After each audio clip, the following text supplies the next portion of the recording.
Tanah air, ku tidak lupakan. Assalamualaikum warahmatullahi wabarakatuh. Perkenalkan, saya Riko Yuliana, SPMSI. Saat ini saya sebagai peserta pada pelatihan kepemimpinan administrator PKA kelas reguler angkatan 1 tahun 2021.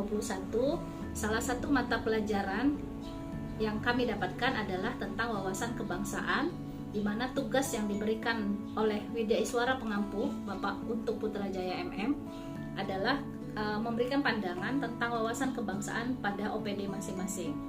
Saat ini saya menjabat sebagai Kepala Bidang Penataan dan Peningkatan Kapasitas Lingkungan Hidup dan Kehutanan Provinsi Bengkulu, sehingga judul dari pandangan yang akan kami berikan pada wawasan kebangsaan ini mengangkat judulnya wawasan kebangsaan dalam perspektif perlindungan dan pengelolaan lingkungan hidup di Provinsi Bengkulu.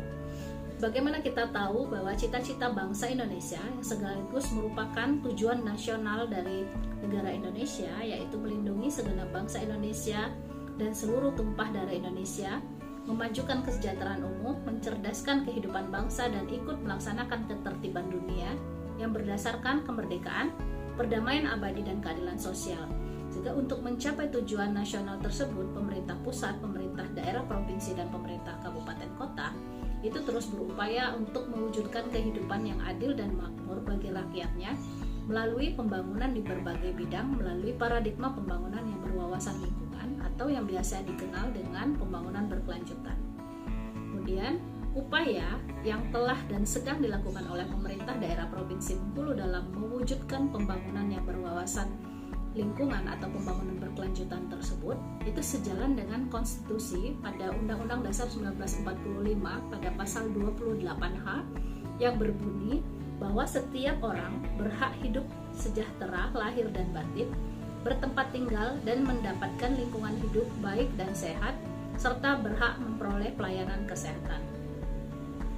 Hal ini sinergi pula dengan paham tentang Astagatra yang terdiri dari Trigatra bersifat statis, yaitu geografis, kependudukan, dan sumber daya alam, dan Pancagatra yang bersifat dinamis, di mana mengelola Trigatra ini mempedomani pada Pancagatra, yaitu dengan memasukkan paham ideologi, politik, ekonomi, sosial, budaya, dan pertahanan keamanan. Hal ini dapat dilihat dalam pengelolaan sumber daya alam dan lingkungan hidup yang tidak dilakukan sesuai dengan daya dukungnya, itu dapat menimbulkan krisis pangan, krisis energi, krisis air, dan lingkungan hidup itu sendiri.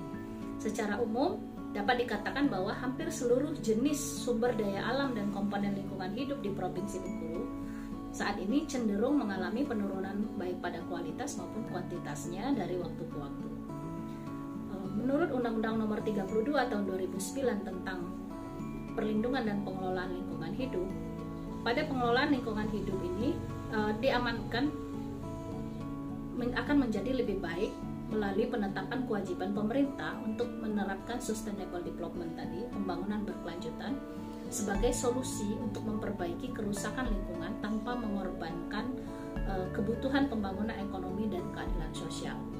Kemudian persoalan lingkungan hidup merupakan juga persoalan kita semua, baik itu pemerintah, dunia usaha, maupun masyarakat pada umumnya, sehingga diperlukan pengelolaan lingkungan hidup yang secara terpadu dan sinergi, baik itu terhadap penataan ruang, perlindungan sumber daya alam non-hayati, perlindungan terhadap sumber daya alam hayati, perlindungan sumber daya alam buatan, konservasi sumber daya alam hayati dan ekosistemnya, dan pada cagar budaya, keanekaragaman hayati, dan perubahan iklim.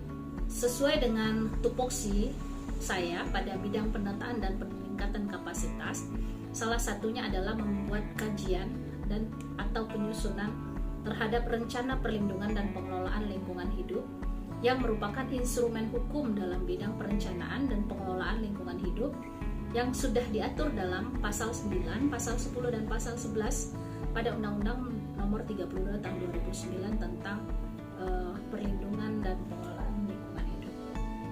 Di mana definisi dari RPPLH itu sendiri adalah merupakan perencanaan tertulis yang memuat potensi masalah lingkungan hidup serta upaya perlindungan dan pengelolaan pengelolaannya dalam kurun waktu tertentu.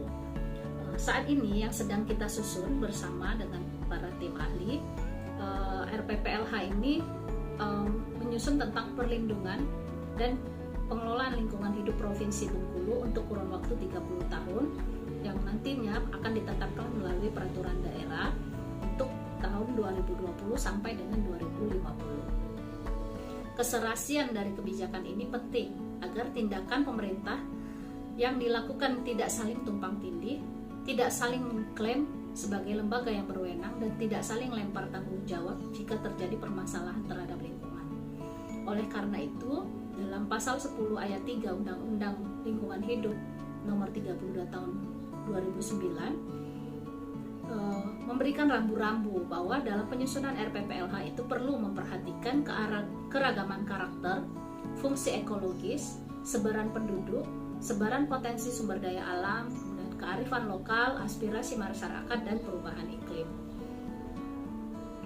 Sehingga RPPLH ini akan menjadi sebuah dokumen perencanaan yang menjadi dasar dalam penyusunan RPJP dan RPJMD, di mana RPPLH ini nantinya akan ditetapkan sebagai peraturan daerah Provinsi Bengkulu. Penyusunan kajian RPPLH sampai menjadi perdanya untuk sebagai pedoman dan rambu-rambu kita dalam pengelolaan dan perlindungan lingkungan hidup di Provinsi Bengkulu. Dengan harapan pembangunan berkelanjutan ini dapat terwujud yang akan diperuntukkan untuk anak cucu kita nanti dalam upaya perlindungan dan pengelolaan lingkungan hidup, karena sumber daya alam saat ini sudah semakin menipis apabila tidak dikelola dengan baik dan dengan rambu-rambu lingkungan hidup. Demikian yang dapat saya sampaikan. Lebih dan kurang mohon maaf. Wassalamualaikum warahmatullahi wabarakatuh.